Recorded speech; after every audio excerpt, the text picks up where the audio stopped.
Parfois, le plus grand danger ne réside pas dans un conflit ouvert, mais dans un silence discret. Beaucoup de mères et de pères en Europe, dont les enfants sont adultes depuis longtemps, pensent « Si je me tais et que j'endure tout, je suis un bon parent ». Mais que se passe-t-il réellement? Précisément, cette patience est souvent perçue comme une faiblesse. Au lieu de la gratitude, une évidence s'installe chez les enfants. Leurs parents avaleront de toute façon tout, chaque remarque, chaque négligence. C'est un paradoxe. Plus les parents se retirent, moins les enfants leur attribuent sorte de force. Beaucoup en ressentent les conséquences au quotidien. Un commentaire désobligeant au téléphone, une visite familiale manquée pendant les fêtes, des décisions prises sans consulter les parents. Et celui qui ne fait toujours qu'acquiescer perd petit à petit sa voix, jusqu'à ce que sa propre opinion devienne presque invisible. Cette lente disparition fait mal, car il ne s'agit pas seulement de respect, mais de dignité et du rôle que l'on a tenu toute sa vie au sein de la famille. Mais c'est précisément à ce stade que commence la possibilité de changement. Et si le silence n'était plus une vertu, mais un poison invisible pour la relation? Et si le pas courageux consistait à poser une limite, calmement, sans reproche, mais clairement? Imaginez, à la prochaine phrase condescendante de votre enfant, vous ne restez pas silencieux, mais répondez par un message court et ferme. Pas fort, pas blessant, mais de manière à ce que votre enfant réalise « Ici, parle quelqu'un qui mérite le respect ». Dans cette vidéo, nous ouvrons ensemble une porte vers une attitude qui n'est ni agressive ni faible, mais qui maintient l'équilibre entre la bienveillance et le respect de soi. Vous découvrirez comment des mots simples, dans des moments décisifs, peuvent changer tout le climat familial. Et vous verrez, le respect ne peut pas être imposé, mais il peut être retrouvé par la clarté et la fermeté. Êtes-vous prêt à oser ce petit changement et peut-être à en ressentir le plus grand effet? Pourquoi ce sujet est-il si important en Europe? Notre société vieillit rapidement. Selon Eurostat, plus d'une personne sur 5 a déjà plus de 65 ans aujourd'hui, et cette proportion ne cesse de croître. Cela signifie que de plus en plus de parents vivent la phase où leurs enfants sont adultes, font carrière, fondent leur propre famille, et devraient pourtant rester en contact étroit avec leurs parents. Mais dans le rythme effréné du travail, des rendez-vous et des attentes, les voix de la génération plus âgée sont facilement reléguées au second plan. Ce qui était autrefois une évidence, comme décider ensemble des vacances ou demander conseil aux parents, semble aujourd'hui pour beaucoup un anachronisme. De nombreux pères et mères rapportent qu'ils ont à peine le droit de finir leurs phrases lors des conversations avec leurs enfants adultes. Maman, tu ne comprends pas. Papa, c'est différent aujourd'hui. De telles phrases s'entendent dans de nombreux foyers, que ce soit à Berlin, Vienne ou Zurich. Les parents se sentent rabaissés, non plus comme des partenaires de dialogue, mais comme des spectateurs silencieux. Dans certains cas, cela reflète un changement social. Nous célébrons la jeunesse, la rapidité et l'innovation, et nous oublions que l'expérience et la sérénité sont tout aussi importantes. C'est précisément pourquoi il est si essentiel que les parents maintiennent leur estime de soi. Car sans limite claire, ils perdent non seulement leur influence, mais aussi leur équilibre intérieur. Les psychologues des consultations familiales européennes soulignent souvent que les relations d'égal à égal réussissent lorsque les deux parties expriment leurs besoins. Le silence issue d'un amour mal compris, détruit la proximité, tandis qu'une clarté sereine fait grandir la confiance. Imaginez, un père dit à sa fille qui le coupe nonchalamment « Je souhaite être écouté, même si nous avons des points de vue différents. » À ce moment-là, la dynamique change. Le père ne fait pas preuve de dureté, mais de dignité. Dans les pays où les liens familiaux sont traditionnellement forts, que ce soit en Europe du Sud, où les repas du dimanche sont un rituel, ou en Europe centrale, où des fêtes comme Noël jouent un rôle symbolique profond. Cela signifie que les parents retrouvent que leur poids par des mots clairs. Il ne s'agit pas de s'accrocher à de vieux schémas, mais de garantir le respect comme fondement de nouvelles formes de coexistence. Ainsi, un espace de dialogue est créé, au lieu que l'un se taise et l'autre décide. Le premier principe fondamental est établir immédiatement des limites. De nombreux parents pensent qu'il est plus poli d'ignorer les petites marques d'irrespect. Mais c'est précisément ce qui aggrave le problème. Les enfants qui constatent qu'une remarque désobligeante ne provoque aucune réaction s'y habituent rapidement. Et la limite recule toujours plus loin. Lors d'une consultation en Europe, j'ai entendu une mère dire « Cela a commencé par un commentaire ironique. Aujourd'hui, je ne suis presque plus prise au sérieux lors des fêtes de famille. » Cela montre à quel point les étapes par lesquelles le respect se perd sont petites. La solution est plus simple qu'elle n'y paraît. Réagissez immédiatement. Pas fort, pas en colère, mais clairement. Un exemple de la vie quotidienne. Si votre fils dit lors du rendez-vous chez le médecin « Maman, tu n'en as pas besoin, tu ne comprends rien de toute façon », répondez calmement. Je n'écouterai pas si tu me parles de cette manière. S'il te plaît, parle-moi avec respect. Ce message concis signale que vous avez des limites. Vous n'avez pas besoin de discuter, de vous justifier, mais simplement de clarifier. Pas comme ça. Même dans des situations qui semblent banales au premier abord, cette technique peut avoir un grand impact. Imaginez le dîner de Noël dans une famille à Cologne. La fille décide du menu sans consultation et ignore sa mère. Auparavant, la mère se serait tue. Cette fois-ci, elle dit calmement « Je fais partie de cette famille, s'il te plaît. Discute de ces choses avec moi avant. » Le moment est bref, mais sa signification est grande. Les enfants apprennent « Mes parents ont une voix et cette voix compte. » Pour rendre cela pratique, vous pouvez vous préparer une phrase comme une petite carte mentale. « J'ai une opinion et elle a le droit d'être entendue. » Dites-la lorsque la prochaine remarque irrespectueuse survient. Ainsi, vous n'éduquez pas seulement vos enfants, mais vous vous entraînez aussi à affirmer votre dignité dans la conversation. C'est un petit pas et en même temps le début d'une culture de conversation entièrement nouvelle. Le deuxième principe fondamental est affirmer clairement son estime de soi. Beaucoup de parents se taisent par crainte de nuire à la relation avec leurs enfants. Or, celui qui n'exprime jamais qu'il mérite le respect risque que ce respect soit réellement perdu. De nombreuses études européennes sur les relations intergénérationnelles soulignent que l'estime doit non seulement être ressentie, mais aussi activement réclamée.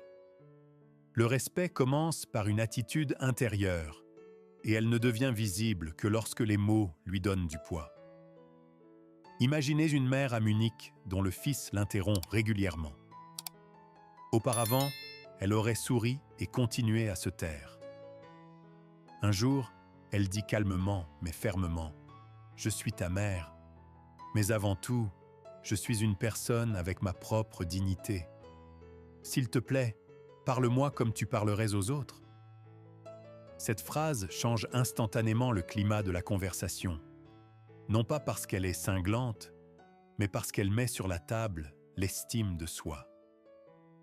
Un père à Prague l'a formulé encore plus simplement. Je mérite le même respect que celui que tu souhaites. Cette déclaration miroir force l'interlocuteur à la réflexion. Les enfants adultes, qui se battent souvent pour la reconnaissance dans leur vie professionnelle, comprennent soudain. Le respect n'est pas à sens unique. En nommant le droit à la dignité, les parents montrent en même temps un modèle qui guide aussi les enfants dans leurs relations avec leurs collègues, leurs partenaires ou leurs propres enfants. Concrètement, cela signifie, si vous vous sentez ignoré, marquez un instant de pause et dites d'une voix ferme « Stop, je veux être entendu. Mon âge ne dévalorise pas mon opinion. » Ces mots sont comme une encre qui ramène la conversation à un niveau d'égal à égal. Il n'est pas besoin de longues explications, mais juste de la confirmation sereine. Même avec l'âge, je suis quelqu'un qui doit être pris au sérieux. Le troisième principe fondamental est exprimer honnêtement ses sentiments. Beaucoup de parents en Europe ont appris à ravaler leurs propres émotions, par crainte de montrer une faiblesse ou de peser sur leurs enfants. Mais c'est précisément ce silence qui fait souvent que les enfants ne réalisent pas à quel point leur comportement est blessant. Retenir ses sentiments, c'est comme faire chauffer sans cesse une bouilloire sans la laisser siffler. À un moment donné, elle déborde et les dégâts sont plus importants. Un exemple, une mère à Lyon entendait sa fille répéter sans cesse « Maman, tu ne comprends pas, laisse tomber ». Autrefois, elle se serait tue et aurait gardé la blessure en son cœur. Un jour, elle répondit calmement « Cela me rend triste quand tu me parles comme ça. Je me sens petite et exclue. » La fille fut surprise, car elle n'avait pas réalisé à quel point ces mots étaient blessants. C'est précisément ce moment d'honnêteté qui a ouvert une conversation qui aurait été impensable auparavant. Une situation similaire s'est déroulée à Copenhague. Un père, d'ordinaire très silencieux, dit après un commentaire irrespectueux « Cela me blesse. Je veux que tu le saches. » Pas de long discours, juste une phrase honnête. Son fils se tut, hocha la tête et commença plus tard à écouter plus attentivement. L'honnêteté concernant les sentiments n'est pas une faiblesse. Au contraire, c'est un signal fort de proximité. Vous pouvez l'essayer vous-même. Si votre enfant adulte vous ignore, dites calmement « Je me sens exclu ainsi » ou « Cela me rend triste ». Ces phrases sont simples, mais elles sont efficaces, car les enfants, quel que soit leur âge, réagissent à l'authenticité. Nommer clairement ses sentiments n'est pas une attaque, mais un pont. C'est le moment où la connexion peut renaître de la distance. Pour comprendre à quel point ces principes sont puissants, considérons une petite histoire avant-après. Dans une famille en Autriche, vivait une mère qui, pendant des années, avait ravalé chaque remarque de ses enfants. À leurs anniversaires, elle était à peine remarquée. Et pour les décisions importantes, on l'ignorait simplement. Elle était comme une ombre dans sa propre maison. Son cœur était lourd, mais elle se taisait, espérant préserver l'harmonie. Puis, elle entendit d'une voisine que le silence n'était pas un signe de force, mais d'abandon de soi. Cette prise de conscience ne la quitta plus. Lors de la prochaine rencontre avec sa fille, qui dit une fois de plus « Maman, ce n'est plus ton époque. Tu ne comprends rien. » Elle inspira profondément et répondit calmement « Peut-être que je vois les choses différemment, mais ma parole a du poids. S'il te plaît, parle-moi avec respect. » La fille fut stupéfaite. Elle ne connaissait sa mère que comme réservée et douce. Dans les semaines qui suivirent, la mère resta cohérente. Chaque fois qu'un commentaire désobligeant survenait, elle ripostait, doucement, mais fermement. Au début, les enfants réagirent avec irritation, voire agacement. Mais après quelques semaines, l'atmosphère commença à changer. La fille demanda soudain l'avis de sa mère lors du dîner du dimanche. Le fils proposa de l'accompagner chez le médecin sans qu'elle le demande. Pas à pas, le climat familial se transforma. La différence était palpable. Auparavant, la mère était invisible. Après, elle fut de nouveau respectée comme un membre à part entière. Ce changement n'est pas venu de confrontations bruyantes, mais de phrases courtes et cohérentes et d'une attitude intérieure claire. Elle-même dira plus tard « J'ai retrouvé ma voix et mes enfants ont retrouvé leur mère. » Mais que se passe-t-il si les parents choisissent la mauvaise stratégie? S'ils continuent à tout accepter ou s'ils explosent soudainement de colère? D'un point de vue psychologique, les deux ont de graves conséquences. Celui qui se tait signale inconsciemment « C'est bon de me rabaisser ». Les enfants qui testent les limites apprennent alors que ces limites n'existent pas. La relation perd petit à petit son équilibre et à la fin, les parents se sentent ignorés, tandis que les enfants grandissent dans un rôle qui connaît à peine le respect. L'autre extrême est tout aussi dangereux, la colère refoulée qui finit par exploser en un éclat bruyant. Un père de Hambourg a raconté comment il avait gardé le silence pendant des années et un soir a soudainement crié pendant le dîner. Ses enfants ont été choqués, mais au lieu de gagner le respect, la famille s'est repliée sur elle-même. L'explosion a semblé menaçante, non clarifiante. Le respect ne peut jamais être imposé, il doit croître grâce à la clarté et à la cohérence. Le respect de soi souffre également massivement si l'on emprunte les mauvaises voies. Celui qui se tait toujours perd le sentiment de jouer un rôle propre dans la vie de ses enfants. Celui qui, en revanche, devient agressif, détruit la confiance et érige des murs. Dans les deux cas, la proximité, si essentielle à une culture familiale saine, s'érode. Les parents âgés, en particulier, rapportent qu'ils se sentent alors non seulement étrangers à leurs enfants, mais aussi à eux-mêmes. La vérité est que les limites sont comme des garde-fous sur un pont. S'ils manquent, on perd l'équilibre et la sécurité. S'ils sont trop durs, le chemin semble menaçant. Seul un garde-fou stable et bien visible procure la sécurité et permet aux deux parties d'utiliser le pont. Dans les relations, le même principe s'applique. Celui qui choisit les mauvaises méthodes risque que le pont entre parents et enfants se brise, et une reconstruction prend alors souvent des années. Comment les parents peuvent-ils agir concrètement pour ressentir une différence notable en peu de temps? Un petit plan d'action pour les prochaines 24 à 72 heures peut aider. La première étape consiste à prendre conscience de ses propres déclencheurs. Notez les situations où vous vous sentez ignoré ou traité sans respect. Cette simple action d'écrire rend déjà visible où les limites sont franchies. La deuxième étape est la préparation de phrases simples et claires. Imaginez que votre enfant adulte dise « Maman, tu ne comprends pas ». Au lieu de vous taire, répondez « Je souhaite être écouté, même si nous avons des opinions différentes ».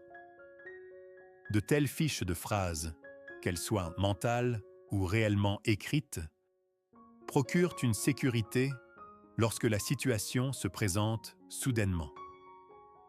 Troisièmement, ayez rapidement une courte conversation sur les limites. Cherchez un moment calme où vous dites, sans reproche, « Il est important pour moi d'être traité avec respect. J'attends que tu prennes mon opinion au sérieux. » Court, clair, sans discussion.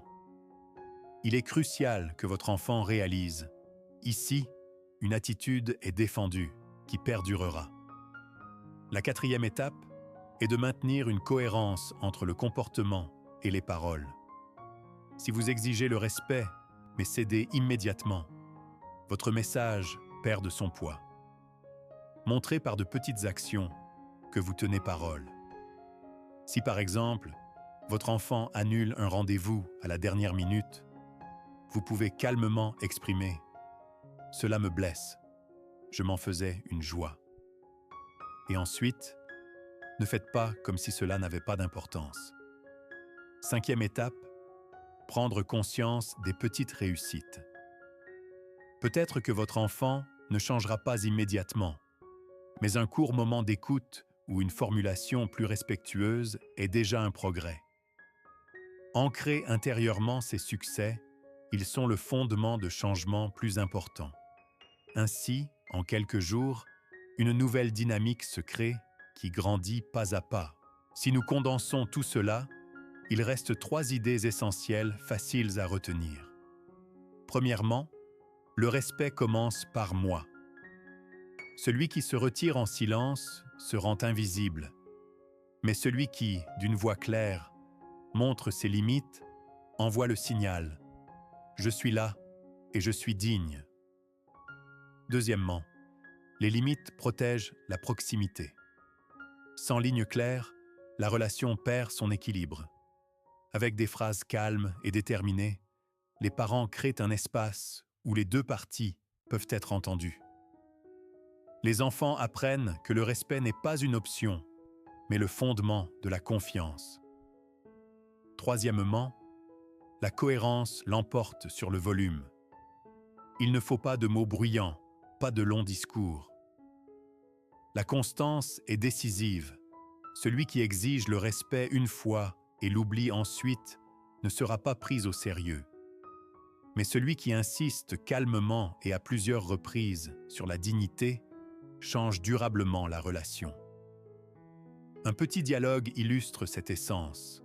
L'enfant dit d'un ton désobligeant « Maman, tu ne comprends rien de toute façon ».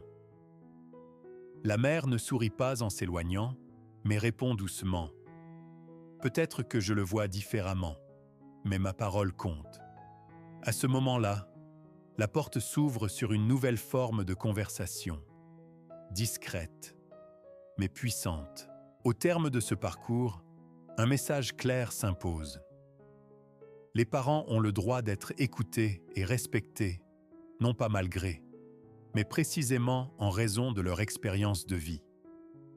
Celui qui apprend à poser des limites, à exprimer honnêtement ses sentiments et à agir avec cohérence, regagne non seulement l'estime de ses enfants, mais aussi sa propre dignité intérieure. Dans de nombreuses familles européennes, il a été démontré que dès que les parents élèvent la voix, l'ensemble du climat change. Soudain, on pose à nouveau des questions, on écoute, on prend des décisions ensemble. La véritable force ne réside pas dans le silence, mais dans la clarté sereine. Elle est comme une lumière qui guide la famille sans l'éblouir. N'oubliez pas, le respect ne peut pas être forcé, mais il grandit là où l'honnêteté et l'estime de soi ont leur place. Chaque petit pas, chaque mot clair, chaque moment de fermeté bâtit une nouvelle culture au sein de la famille. C'est maintenant à votre tour. Avez-vous vécu des expériences similaires? Y a-t-il eu des moments où vous avez senti que votre silence vous rendait invisible? Ou des situations où une seule phrase a tout changé? N'hésitez pas à partager vos réflexions et vos expériences dans les commentaires. Elles pourraient aider d'autres parents à trouver le courage. Si vous avez trouvé cette vidéo utile, abonnez-vous à notre chaîne pour ne pas manquer d'autres inspirations. Recommandez-la à des amis ou des voisins qui souhaitent également trouver de nouvelles voies avec leurs enfants adultes. Chaque expérience partagée peut renforcer une famille. Et n'oubliez pas, vous êtes précieux Vous méritez d'être traités avec respect et vous êtes remplis d'histoires qui méritent d'être entendues.